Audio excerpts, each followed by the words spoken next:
ఇప్పుడు వాతావరణం వార్తలు. టైం రాత్రి 9:30 దాటింది. ఇంట్లో ఫ్యాన్ 4వ నెంబర్ మీద బర్రబర్ర సౌండ్ తోటి గిర్రగిర్ర తిరుగుతుంది. కూలర్ల కుండలక మానం నీళ్లు పోసినాం బాడీ కూలింగ్ పెట్టుకుంటానికి. బాటల్ల నీళ్లు నింపి ఫ్రిడ్జ్లో పెట్టినోళ్లకు బిర్యానీ వండి పెడతా అని మమ్మీ ఆశ పెట్టింది. ఇంటికి తాళం పెట్టి బంగ్లా మీద బిస్తరేసిన పక్కింటోళ్ళు. చెమటకు తడిసిన బట్టల మీద ఆఫీస్కు రావడంతో ఏసీ కింద కుర్చేసి కూసుండబెట్టిన బాస్. ఇక వార్తలోకి వెళ్దాం. ఓ దేవుడో, ఏందా ఎండలు సంపుడు సంపుతున్నాయి. నెత్తిల నిప్పుల తట్ట పెట్టినట్టు, పక్కకే మంట పెట్టినట్టు. నెరి 3 రోజుల సందైతే ఏడిమి మస్తు పెరిగిందబ్బా. పొద్దుగాల 7 గొట్టకు ముందే మంటనే పరిస్థితి. ఇంట్లోకెళ్ళి కాలు బయట పెట్టాలంటే గజ్జు మంటుంది పానం. ఇక 10 దాటినాక ఇంత పెరిగి 12 గంటలకు సూరన్న తాండవం ఆడుతున్నాడు అనుకోరాదురి. గా టయానికి రోడ్ల మీద సుత జనం పల్సగైతున్నారు. నిలబడితే కాళ్ళు కాలుతూ ఉన్నాయి. మొత్తము తీవ్రమైనటువంటి ఉక్కపోత కూడా ఉన్నది. బాగా విపరీతంగా కొడుతుంది. బయటికి వెళ్ళటానికి చెమటలు వస్తున్నాయి.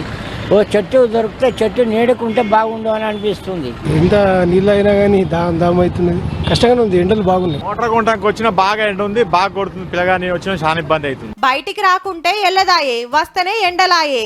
ఓ గంట 2 గంటలు గట్టిగా తిరిగితే పెంక మీద పేలాలేంచినట్టు ముఖం మాడిపోయి బేబూసులయ్యే కథ. ఎండ దెబ్బకు మస్తు మంది దావుకండ్ల పడుతున్నారు. ఎన్ని నీళ్లు తాగినా దూపారతలేదు. పండ్ల రసాలు కొబ్బరి బొండాలకు మస్తు గిరాకీ. బాగా ఇబ్బంది ఉంది సార్. కష్టం బాగుంది, వేడి బాగుంది, విపరీతంగా ఉంది సార్. అందుకే సేఫ్టీ అంతా గ్లాసులు టవాలు సేఫ్టీగా వస్తున్నాం. ఎండలు బాగా కొడుతున్నాయి, కష్టం ఇబ్బంది ఉంది. అలానే టవాలు కట్టుకున్నాం. ఎండ తీవ్రత ఇంకా ఈ మాసంలోనే ఇలాగుందంటే రాబోయే మే మాసంలో ఇంతకంటే ఎక్కువగా ఉంటుంది. నిజామాబాద్ లో మరి తీవ్రంగా ఉంది ఎండలు. ఈ పేషెంట్ వాళ్ళని చూడడానికి కానీ పోయడానికి కానీ వచ్చే వాళ్ళకు చాలా ఇబ్బందిగా అవుతుంది. తెలంగాణ, ఆంధ్ర, కర్ణాటక, తమిళనాడుల వడగల్పులు జోరుంటాయి. మధ్యాహ్నం పూట బయటికి రాందే మంచిదని సలహా ఇస్తున్నారు ఆఫీసర్లు. దేశం మీది బాజుకు ఆనల్ సుత వాడొచ్చట. తెలంగాణ రాష్ట్రం మొత్తం మీదుగా వచ్చే 2 రోజులు కూడా ఉష్ణోగ్రతలు కూడా మనకి 2 నుంచి 4 డిగ్రీలు అధికంగా, సాధారణం కంటే అధికంగా నమోదయ్యే అవకాశం ఉంది.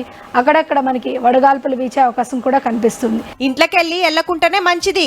యాళ్లకు నీళ్లు దాగుర్రి. అర్జెంట్ పనులుండి బయటికొస్తే నాదాని అనుకోకుండా నెత్తి మీద కొంగో తువ్వాలో వేసుకోర్రి. పిల్లలు ముసలోళ్ళు జర పైలముండుర్రి. ఇక ఇటు చూడుర్రి, కరీంనగర్ లా ఓ పెట్రోల్ బంక్ కాడ స్ప్రింకర్లతోని నీళ్లు పిచికారీ చేస్తున్నారు. తుప్పురు పడుతుంది. ఎండల పడి వచ్చినోళ్ళంతా కూలైతున్నారు మంచిగా. అంతేకాదు లో గర్మికి అగ్గి ఉట్టకుండా కూడా కాపాడుతుంది. పెట్రోల్ బంక్ వల్ల ఇకమతి మస్తుందిలే.